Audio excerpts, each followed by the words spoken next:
പലതരം ചേരുവകൾ.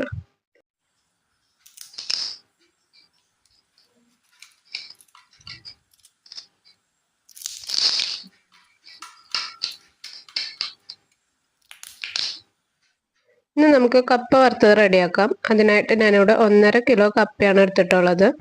അതൊന്ന് തൊണ്ട് കളഞ്ഞ് കഴുകി എടുക്കണം. അതിനായിട്ട് ഒരു പാത്രത്തിൽ വെള്ളം വെച്ചിട്ടുണ്ട്. അതിൽ കുറച്ച് ഉപ്പിട്ട് കൊടുക്കുക, കറിയൊക്കെ പോകാൻ വേണ്ടിയിട്ടാണ്. ഇനി കപ്പ തൊണ്ട് കളഞ്ഞ് അതിലേക്ക് ഇട്ട് കൊടുക്കാം. വീഡിയോ കാണുന്നവർ ഇപ്പം തന്നെ ഒരു ലൈക്ക് അടിച്ചേക്കണേ, ലാസ്റ്റ് ആവുമ്പോൾ മറന്നു പോകും. കപ്പ മുഴുവൻ തന്നെ എരിയാൻ എനിക്ക് പറ്റില്ല. അതിനെ പറ്റി അത്രയും മൂർച്ചുള്ള ആയുധം എൻ്റെ കയ്യിലില്ല. അതുകൊണ്ട് ഞാൻ പുഴുങ്ങിയിട്ടാണ് അരിയണത്. അതിന് വേണ്ടിയിട്ട് എല്ലാവരും നന്നായിട്ട് വാഷ് ചെയ്തെടുത്ത ശേഷം ഒരു കലത്തിലേക്ക് ഇട്ട് കൊടുത്തിട്ടുണ്ട്. കപ്പ മുങ്ങി കിടക്കാൻ പാകത്തിൽ വെള്ളം ഒഴിച്ചു കൊടുക്കുക, കുറച്ച് ഉപ്പിട്ട് കൊടുക്കാം. ഞാൻ ഇത്തിരി ഉപ്പിട്ടോളൂ കേട്ടോ. അത്യാവശ്യം ഉപ്പിട്ട് കൊടുക്കുകയെന്നുണ്ടെങ്കിൽ നമുക്ക് പിന്നെ വറുക്കുന്ന സമയത്ത് ഉപ്പിടേണ്ടി വരില്ല.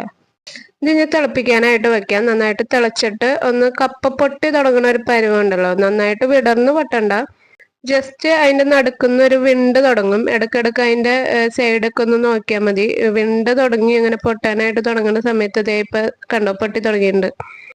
ഈ സമയത്ത് നമുക്ക് ഫ്ലെയിം ഓഫ് ചെയ്ത് അടുപ്പത്തുനിന്ന് എടുക്കാം കേട്ടോ. ഇനി ഇത് ഇരുന്ന് വേവാൻ അനുവദിക്കരുത്. അപ്പൊ തന്നെ മറ്റൊരു പരന്ന പാത്രത്തിലേക്ക് മാറ്റിയിട്ട് ചൂടാറ്റുക. ഇനി ഇതിരുന്ന് വേവാണ്ടിരിക്കാൻ വേണ്ടി വേണമെങ്കിൽ കുറച്ച് പച്ചവെള്ളം മുകളിൽ നിന്നൊന്ന് ഒഴിച്ചു കൊടുക്കാം കേട്ടോ. ഒരുപാട് വെന്ത് പോയിട്ടുണ്ടെന്നുണ്ടെങ്കിൽ നമുക്ക് അരിയാനും ബുദ്ധിമുട്ട് വരും. വറുക്കണ സമയത്ത് നമുക്ക് മുറുകയും കിട്ടില്ല. കപ്പയുടെ ചൂടൊക്കെ ആറിയിട്ടുണ്ട്. ഞാനിവിടെ ഒരു പാത്രത്തിൽ കുറച്ച് വെളിച്ചെണ്ണ എടുത്ത് വെച്ചിട്ടുണ്ട്. ഇനി നമുക്കിത് അരിഞ്ഞെടുക്കാനായിട്ട് കത്തിയിൽ കുറച്ച് വെളിച്ചെണ്ണ തേച്ച് കൊടുക്കാം കേട്ടോ, ഒട്ടി പിടിക്കാണ്ടിരിക്കാനാണ്. ഈ സാധനം അരിഞ്ഞെടുക്കാൻ പച്ചനാണെങ്കിലും പുഴുങ്ങിയിട്ടാണെങ്കിലും ഇത്തിരി പണിയാട്ടോ. പുഴുങ്ങിയിട്ട് അരിയുമ്പോൾ അത്ര വില ഉണ്ടാവില്ല. നമുക്ക് ഇങ്ങനെ അരിഞ്ഞെടുക്കാം. വലിയ കുഴപ്പമില്ലാണ്ട് ഇങ്ങനെ അരിഞ്ഞെടുത്താൽ മതി. ഈ രീതിയിൽ അരിഞ്ഞിട്ട് നമുക്ക് വറുക്കാനായിട്ട് എടുക്കാം. നമ്മളിങ്ങനെ അരിഞ്ഞിടുന്നത് ഒട്ടി പിടിച്ചെടുക്കുന്നത് കാര്യമാക്കണ്ട കേട്ടോ. വെളിച്ചെണ്ണയിലേക്ക് ഇട്ട് കുറച്ച് കഴിയുന്ന സമയത്ത് അത് വിട്ട് പോന്നോളും. വെളിച്ചെണ്ണയിൽ കിടക്കുമ്പോൾ ഒന്ന് വെടിയിപ്പിച്ച് കൊടുത്താൽ മതി. വറുക്കാനുള്ള കപ്പയൊക്കെ നമ്മളിവിടെ അരിഞ്ഞെടുത്തിട്ടുണ്ട്. ഞാൻ കുറച്ച് കപ്പ ഇങ്ങനെ നീളത്തിലും കൂടി അരിഞ്ഞെടുത്തിട്ടുണ്ട് കേട്ടോ. വട്ടത്തിൽ അരിഞ്ഞെടുത്ത ശേഷം നീളത്തിൽ ഒന്ന് മുറിച്ചിട്ടതാണ്. ഓയിൽ നന്നായിട്ട് ചൂടായ ശേഷം അരിഞ്ഞു വെച്ച കപ്പ ഇട്ട് കൊടുക്കുക. കപ്പിട്ട് കുറച്ച് നേരത്തേക്ക് ഇളക്കണ്ട കേട്ടോ. അത് കഴിഞ്ഞിട്ട് ജസ്റ്റ് ഒന്ന് ഇളക്കി കൊടുക്കുക. ഒട്ടി പിടിച്ചിരിക്കുന്നതൊക്കെ ഒന്ന് വെടിയിപ്പിച്ചെടുക്കണം. പിന്നെ ഹൈ ഫ്ലെയിമിൽ തന്നെ ആയിരിക്കണം കേട്ടോ തീയ്. നന്നായിട്ട് എണ്ണ തിളച്ച ശേഷം മാത്രം ഇട്ട് കൊടുക്കുക. നമ്മൾ കപ്പ വേവിക്കാൻ വെക്കുന്ന സമയത്ത് അത്യാവശ്യത്തിനുള്ള ഉപ്പിട്ടിട്ടുണ്ടെന്നുണ്ടെങ്കിൽ പിന്നെ ഉപ്പിടേണ്ടി വരില്ല കേട്ടോ. ഞാനിപ്പോൾ ഒരു പാത്രത്തിൽ ഒരു കപ്പ് വെള്ളം ഒഴിച്ചിട്ട് അതിൽ 1 ടേബിൾ സ്പൂൺ ഉപ്പിട്ട് കലക്കി വെച്ചിട്ടുണ്ട്. ഉപ്പ് ആവശ്യത്തിനനുസരിച്ച് ഇട്ട് കൊടുക്കുക. ഇപ്പം ആദ്യത്തെ ട്രിപ്പിൽ ഞാൻ ഉപ്പിടുന്നില്ല കേട്ടോ. ഇതിപ്പം മുറുകി വന്നിട്ടുണ്ട്. ഇനി ലൈറ്റ് ഒരു ഗോൾഡൻ കളറായി കഴിയുമ്പോൾ തന്നെ കോരിയെടുക്കാം കേട്ടോ. ഇത് ഇരുന്ന് കഴിഞ്ഞാൽ ഒന്നുകൂടി ഒന്ന് മുറുകും. അപ്പം ഞാനിത് കോരിയെടുക്കാണ്.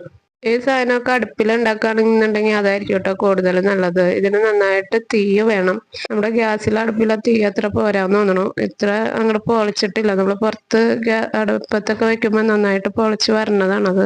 വറുക്കാനായിട്ട് ആദ്യം ഇടുമ്പോൾ തന്നെ കുറച്ച് സമയത്തേക്ക് ഇളക്കരുത് കേട്ടോ. ഒരു 10 സെക്കൻഡെങ്കിലും ഇളക്കരുത്. അതിന് ശേഷം ജസ്റ്റ് ഒന്ന് വെടിയിപ്പിച്ചൊക്കെ കൊടുക്കുക. കണ്ടിന്യൂസ് ആയിട്ട് നമ്മൾ ഇളക്കി കൊടുത്തോണ്ടിരിക്കരുത്. അപ്പം മുറുകാനായിട്ട് താമസം എടുക്കും. ഇടയ്ക്കിടയ്ക്ക് ഒന്ന് ഇളക്കി കൊടുത്തോണ്ടിരിക്കുക. പിന്നെ ഒന്ന് മുറുകി കിളങ്ങി വരുന്ന സമയത്ത് ഉപ്പ് നീര് ഒഴിച്ചു കൊടുക്കുക. ഉപ്പ് വേണമെന്നുണ്ടെങ്കിൽ. ഞാൻ ആദ്യത്തെ ട്രിപ്പിൽ ഉപ്പിട്ടില്ലായിരുന്നു. രണ്ടാമത്തെ ട്രിപ്പിൽ ഇച്ചിരി ഉപ്പ് ആദ്യത്തേൽ കുറവുണ്ട്. അപ്പം ഞാനൊരു ടീസ്പൂൺ ഉപ്പ് ഒഴിച്ചു കൊടുത്തിട്ടുണ്ട്. ഇനി അടുത്ത ട്രിപ്പിൽ എനിക്ക് ഉപ്പിടേണ്ടി വരില്ല. അത് നിങ്ങൾ ഓരോ ട്രിപ്പും കോരി കഴിയുമ്പോൾ നോക്കാം ഉപ്പ് എങ്ങനെയാന്നുള്ളത്. ഉപ്പ് കൂടുതലാണെന്നുണ്ടെങ്കിൽ അടുത്ത ട്രിപ്പിൽ ഇടണ്ട. കപ്പയിൽ ഞാൻ കുറച്ചും കൂടി ഇപ്പം അത്യാവശ്യത്തിനുള്ളത് ഇട്ട് വേവിച്ചായിരുന്നെങ്കിൽ എനിക്കിപ്പോൾ ഉപ്പ് ഇടേണ്ടി വരില്ലായിരുന്നു കേട്ടോ. ഇപ്പം എന്താ പറ്റിയെന്ന് വെച്ചിട്ടുണ്ടെങ്കിൽ ഉപ്പുണ്ട് കപ്പയ്ക്ക് എന്നാൽ ഇത്തിരി കുറവുണ്ട്. അത് കാരണം ഇടയ്ക്ക് ഇച്ചിരി ഉപ്പ് എനിക്ക് ഇടേണ്ടി വരുന്നുണ്ട്. അപ്പം നിങ്ങളത് നോക്കി ചെയ്യാം. നീളത്തിൽ കൊള്ളി പോലെ അരിഞ്ഞു വെച്ച കപ്പ വറുത്തതാണ് നമ്മളിപ്പോൾ ഇട്ടേക്കണത്. സെയിം രീതിക്ക് തന്നെയാണ് ഇതും വറുത്തെടുക്കുക. നേരത്തെ വറുത്ത അതേ രീതിയിൽ തന്നെ ഇതും വറുത്തെടുക്കുക കേട്ടോ. മറ്റേതിൻ്റെ അത്രയും ടൈം എനിക്ക് ഇതിനെടുത്തില്ല കേട്ടോ. ഇങ്ങനെ കോല് പോലെ അരിഞ്ഞത്. ഇത് നമ്മുടെ ഫൈനൽ ട്രിപ്പാട്ടോ. അങ്ങനെ കംപ്ലീറ്റ് കപ്പ വറുത്തത് നമ്മളിവിടെ റെഡിയാക്കിയിട്ടുണ്ട്. വീഡിയോ വറുക്കണ സമയത്ത് അത്ര നന്നായിട്ട് എടുക്കാൻ പറ്റിയില്ല കേട്ടോ. കറണ്ട് പോയായിരുന്നു. പിന്നെ ലാമ്പൊക്കെ കത്തിച്ച് വെച്ചാണ് ഞാൻ എടുത്തത്. അതുകൊണ്ട് ഇത്തിരി വെട്ടക്കുറവൊക്കെ ഉണ്ട്. സംഭവം നല്ല ക്രിസ്പി ആട്ടോ. നിങ്ങൾ ഇതുവരെ കണ്ടിട്ടുണ്ടെന്നുണ്ടെങ്കിൽ വീഡിയോ ഇഷ്ടപ്പെട്ടിട്ടുണ്ടെന്നുണ്ടെങ്കിൽ ലൈക്ക് ചെയ്യാതെ പോകരുത് കേട്ടോ. പിന്നെ ഈ ചാനലിൽ ആദ്യമായിട്ടാണ് ഈ ചാനൽ ഇഷ്ടപ്പെടാന്നുണ്ടെങ്കിൽ സബ്സ്ക്രൈബ് ചെയ്ത് ബെൽ ബട്ടൺ ഓൺ ആക്കിയിടാം. നമ്മൾ ഡെയിലി വീഡിയോസ് ഇടുന്നുണ്ട്. അപ്പോൾ താങ്ക് യു.